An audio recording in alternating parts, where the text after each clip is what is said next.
Sweden's parliament has passed a law lowering the minimum age to legally change gender from 18 to 16, making it easier to get access to surgical interventions. Now, the law passed with 234 votes in favour and 94 votes against in Sweden's parliament.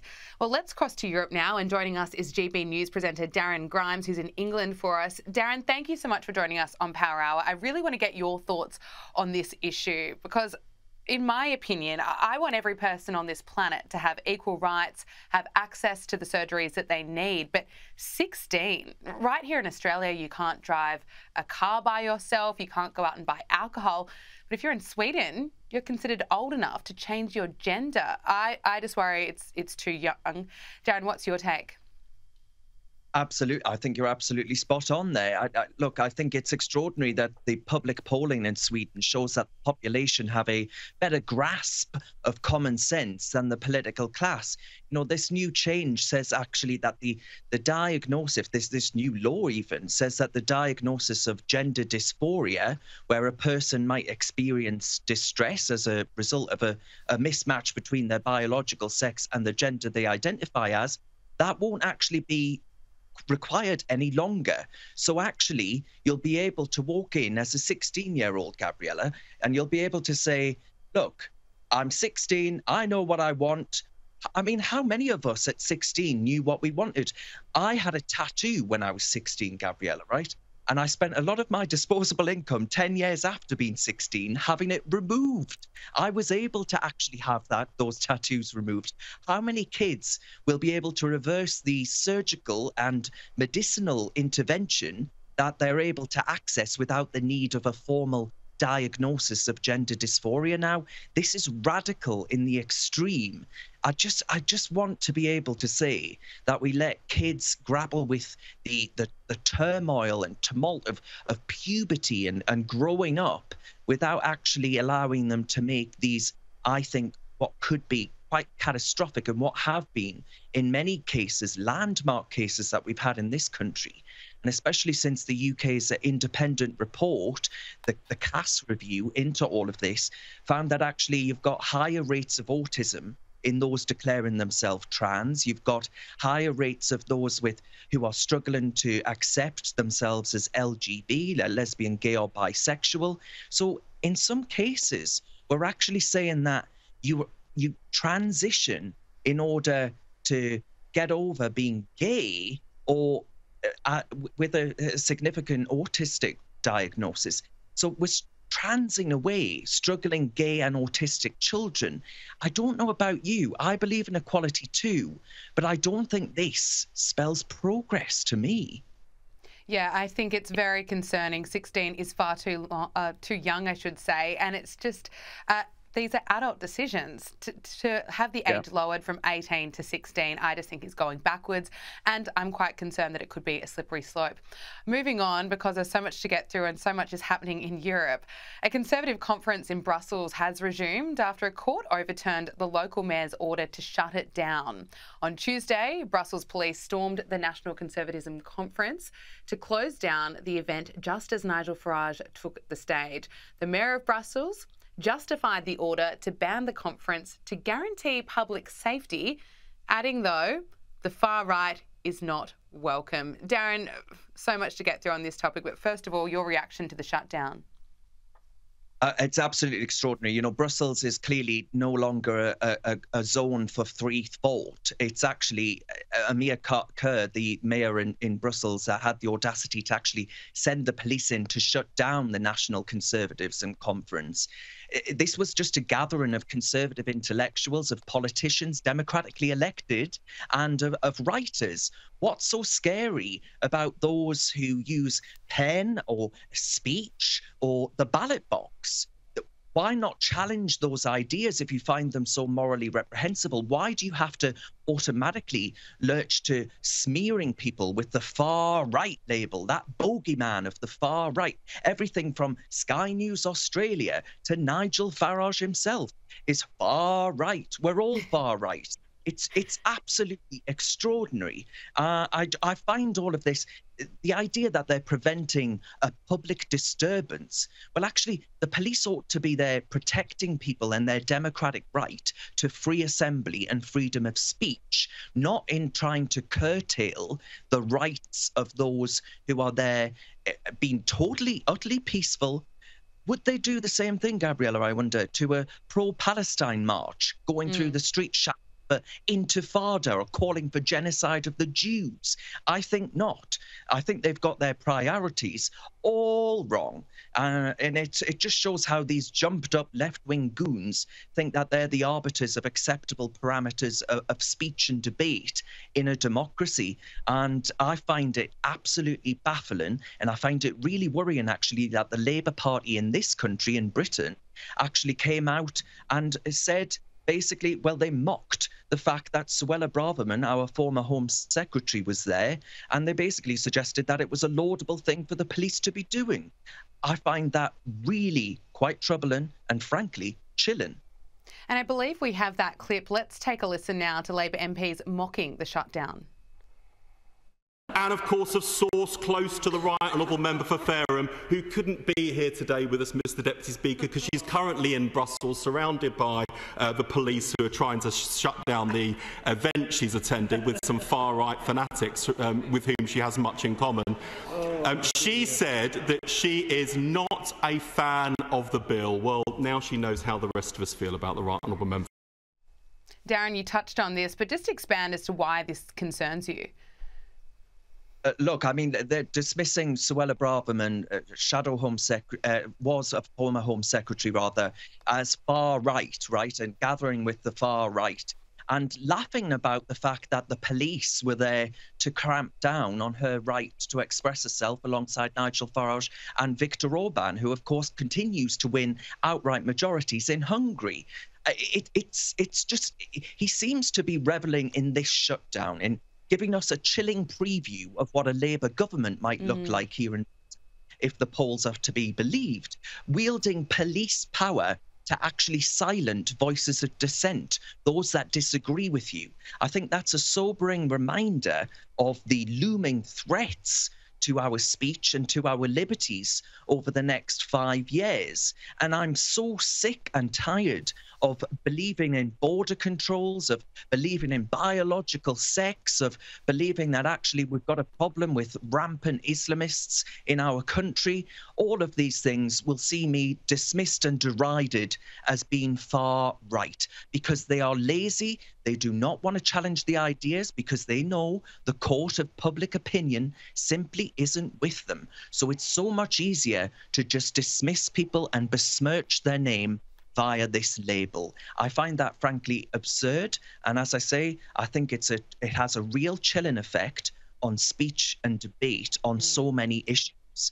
They're cancel culture vultures, Gabriella, that's what they are. Very well said. And speaking of free speech, we've been speaking about the brilliant J.K. Rowling on this program, who's called out some of the horrific trolling that she's been subjected to on X as she's been standing up for women's rights. And we've heard from former UK Prime Minister Boris Johnson, who has called her a modern saint. Take a listen. J.K. Rowling being demonised when she's probably done more to encourage young people to read around the world than any other person I can think of. I mean, she's a modern saint. And by the way, what's so crazy is what she says about gender is, of course, what 95% of the population secretly think. Darren, how important is it that we have prominent voices speak up for J.K. Rowling and speak up for this issue?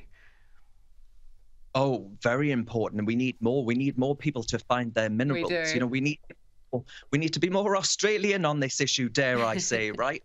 Assumption and say it as it is. Just this week, the actress Dawn French, she actually said that in the context of J.K. Rowling, cancel culture has forced people into corners and turned many people into complete and utter cowards. And I couldn't agree with her and Boris Johnson more. I think the creed of the moment is supposed to be inclusivity and celebrating difference. But actually, it seems to be not if that happens to be a difference or of opinion or a diversity of thought. I think actually we need to speak out about this woke intolerance, because these people say things like they're only intolerant of intolerance without actually realizing how stupid a statement and contradictory that is. I think it's actually a tragic irony that the woman who created fantasy through Harry Potter is one of the few celebrities and multimillionaires, gazillionaires that actually understand reality, right? A fantasy writer that gets reality, unlike the political and media class. And unlike every self-congratulatory so-called celebrity that jumped on the trans and kids bandwagon, J.K. Rowling has been utterly vindicated in this country and around the world after a slew of evidence through the Cass report that we had, an independent report showing that puberty blockers are riddled with medical issues and irreversibility, that autistic gay kids are being placed on medical and therapeutic pathways, and even Muslim kids being convinced that to be trans is better than being gay.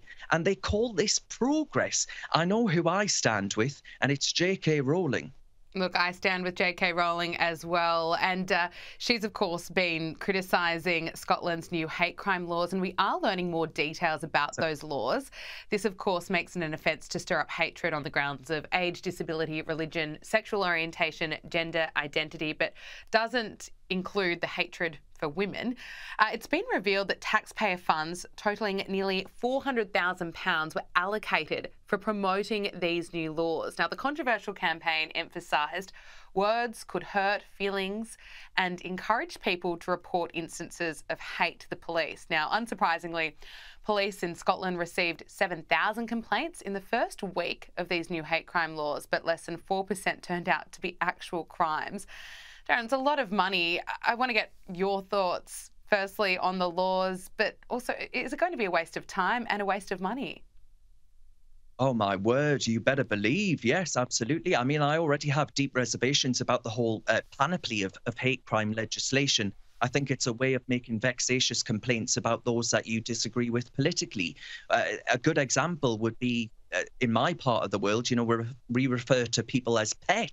Now, I've been told that to refer to a woman as pet is misogynistic. I mean, I'm wondering, will I fall foul of Humza Useless's new hate crime if I walk north of the border? The bizarre thing as well is that it actually protects men dressed as women who make threats to actual biological women, right? You couldn't make that up. It is protecting violent men who are making threats to women who want to protect their own spaces and argue in all of those areas. We really are in clown territory, and Scotland is very much leading the charge. Honestly, viewers would be mistaken for thinking that Scotland had no issues to be getting on with, that it must be this Valhalla. But actually, it has significant drug issues, it has healthcare issues, education issues. The list goes on and on. But it's easier for someone like Humza Useless to paint himself as the guardian of whackery and wokery than it actually is of political delivery and of political service. And I dread to think actually what the actual sum is that's been extracted from the public purse in pursuit of all of this, because let's not forget, it's not just advertising campaigns, it's the volume, as you rightly said, of vexatious reporting that needs to be investigated by the police. And we record in this country the Orwellian non-crime hate incident. Now, I doubt I'm alone in believing that actually it's a damn disgrace that the police are involving themselves in anything that isn't an actual crime. This is criminalizing speech that isn't inciting violence, that isn't any form of terrorist activity or whatever else. We're really entering into dark territory throughout Europe. And unless we pull back soon, I fear that there's going to be a lot of people, innocent people, dragged into this. J.K. Rowling is rich enough and big enough to defend herself. It's going to be the average Joe and Josephine that gets dragged in to this quagmire of ridiculous censoriousness. Well, J.K. Rowling's not backing down of her criticism of Scotland's First Minister. He's revealed that transgender women will be protected under the new misogyny laws. Now, the Harry Potter author has called him out. She said, once again, Humza Yousaf makes his absolute contempt for women and their rights clear. Women were excluded from his nonsensical hate crime law. Now he introduces a misogyny law designed to also protect men. Darren, she hits the nail on the head again, doesn't she? Yeah, she absolutely does. Yeah, it is perverse, frankly, that actually we should be prioritising police resources on defending the rights of those who, and I'm sure actually you've witnessed it yourself on social media. It doesn't take much trawling through to see actually the most awful, vile abuse from people who, there are political candidates in Scotland that have been stood down from political parties, trans people that is, who have said the most horrible things online about J.K. Rowling and others and been suspended for it. I worry that the culture that's been perpetuated here is one that says that actually women's rights come second now, that actually the pursuit of so-called equality is leading to a hierarchy of victimhood in which trans is the new creme de la creme, the pièce de résistance that we all have to actually watch out for. When actually, I put it to you that when we have the likes of when the self-identification laws went through in Scotland originally, we had a man called Adam Graham, who went by the name of Isla Bryson, who was in prison. Now, he went into a female prison, saying that his name was now Isla. He was a double rapist, Gabriella. This is the perverse incentive.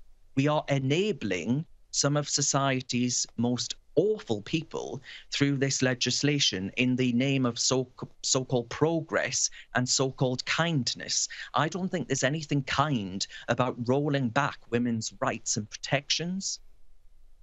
Look, finally, before I let you go, Darren, we just have to say what is going on with Scotland, because after the government introduced the new controversial hate crime laws, it's now been revealed that Scottish primary schools are appointing children as LGBT champions and are encouraging discussions with students as young as 4 about their sexual orientation or gender identity, and that's according to documents obtained by The Telegraph. Schools are establishing LGBT clubs and gender and sexual orientation alliance groups as part of their participation in a program administered by the charity LGBT Youth Scotland. Darren, as I said earlier, I'm all for inclusivity. I want the best education, the best equal rights for everyone on this planet. But is it really appropriate for children to be LGBT champions? Absolutely not. No, it's not appropriate to even be discussing themes of sex and sexuality to children of that age, right? I mean, is it not enough to let kids actually learn the alphabet before you actually expose them to the LGBT alphabet soup, whatever it is now? You know, I go back to that fundamental point that the UK, the CAS review actually found that there are serious safeguarding failures presented within children in the United Kingdom. And it's not just in the United Kingdom. We've already highlighted that it's happening elsewhere throughout Europe too. This is being pushed by charities receiving really large sums of taxpayer cash. £1 million went to that LGBT Youth Scotland that you mentioned. And they're urging children to be forced into gender-neutral bathrooms. And now schools are being urged to ask kids as young as 4 if they're gay, lesbian or trans. I mean, I want kids to be able to learn maths, English and science, never mind this alphabet soup nonsense. It's Scotland that has examples of children being punished for stating biological truth and fact and abused by teachers for failing to actually accept the gender cult. I just think we've got to make no mistake about this. This is indoctrinating small children with sexualized ideologies. It's deeply unethical. And actually, I go back to that point, keep saying it, but it's so important. Safeguarding principles have to be sacrosanct. Primary school children must be allowed to actually live in the innocence of childhood. The CAS review, independent in nature, was all too clear about the damaging long-term impact that it can have for children and their long-term development, that's some of society's most vulnerable children, to actually get them down these pathways. Just let children be children, for the love of God, Gabriella. Yeah, you'd think it would be quite simple, but apparently not. Darren Grimes, thank you so much for being so generous with your time. It's been brilliant to have you on Power Hour. I'll speak to you soon. An absolute pleasure. Thank you.